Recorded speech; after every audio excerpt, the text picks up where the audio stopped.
बिस्मिल्लाहिर्रहमानिर्रहीम। अस्सलामुअलैकुम। शादी की रात जब मैं कमरे में दाखिल हुआ तो वो डरी सहमी बैठी मेरा इंतजार कर रही थी। जैसे ही मैं उसके पास हुआ तो कहने लगी, शोहर बहुत जालिम होते हैं।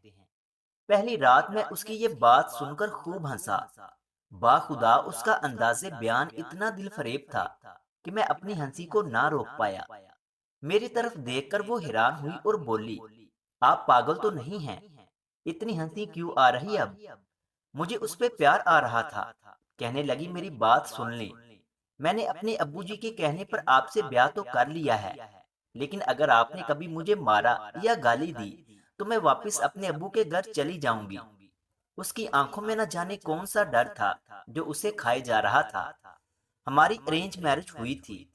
मुझ पे एक राज खुला था। वो राज ये था कि उसकी बड़ी बहन को उसके शोहर ने इतना मारा था कि उसकी एक टांग ही टूट गई और अब वो नफसियाती मरीजा है।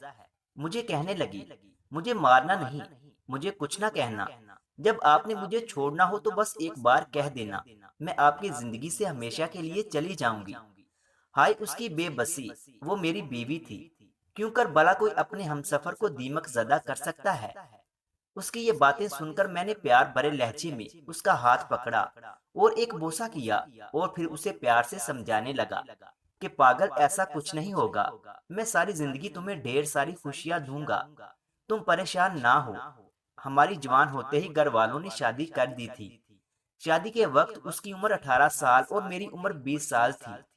उसको लूडो खेलने का बहुत शौक था। शादी के कुछ दिन गुजरने के बाद मुझे कहने लगी, लूडो लेकर आए ना। मैं काम से थका हारा आता था। पहले मुझे खाना देती, फिर लूडो उठाकर ले आती और कहती, चले ना एक गेम खेलते हैं। मैं उसकी तरफ देखता रहता। मैं जानबूझकर हार जाता था। वो रफ्ता रफ्ता मेरे करीब आने लगी। इस तरह उसे मेरी और मुझे उसकी आदत होने लगी थी। आदत नहीं, मोहब्बत कहें तो अच्छा होगा। हमें एक दूसरे से मोहब्बत होने लगी थी। मैं हैरान था कि वो भूख को बर्दाश्त नहीं कर सकती थी, लेकिन अब मेरे घर आने तक वो खाना नहीं खाती थी। एक बार मैं किसी बात पर उससे नाराज था और मैंने उसे डांटा भी था। मेरी तरफ गुस्से से देखने के बाद वो कमरे में चली गई। मैं जानता हूँ वो बहुत रोई थी, लेकिन मैं भी गुस्से में था, इसलिए उसे रोने दिया। सारा दिन इसी तरह गुजर गया। उसने मुझसे कोई बात ना की। मैं भी अनाम ही रहा। शाम को मेरे सामने खाना रखकर बैठ गई। मैं जानता था वो भूखी है। मैं भी कुछ ना बोला। आखिर मैं भी तो नाराज था। इसी तरह रात के 12 बज गए। उस रात बारिश बहुत तेज थी और बिजली चमकने लगी थी। मैं उठा और खिड़की के पास खड़ा हो गया।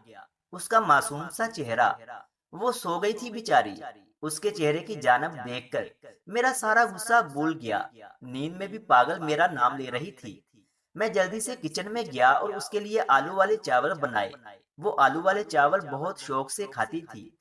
मैंने उसे उठाया तो मेरी तरफ देखने लगी। पहले मुस्कुराई, फिर शायद उसे याद आया कि मुझसे नाराज है।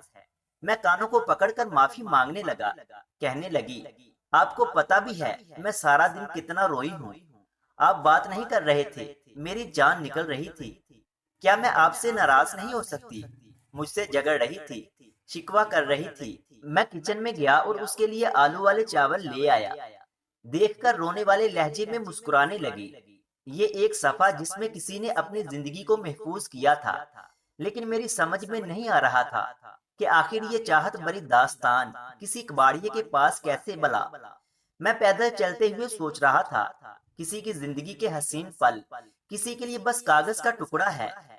काश मैं उस डायरी को मुकम्मल पढ़ सकता, लेकिन फिर सोचता हूँ कुछ किस्से अधूरे ही अच्छे लगते हैं। मजीद इस तरह की वीडियोस देखने के लिए हमारे YouTube चैनल इल्मी रूम को सब्सक्राइब लाजमी करें।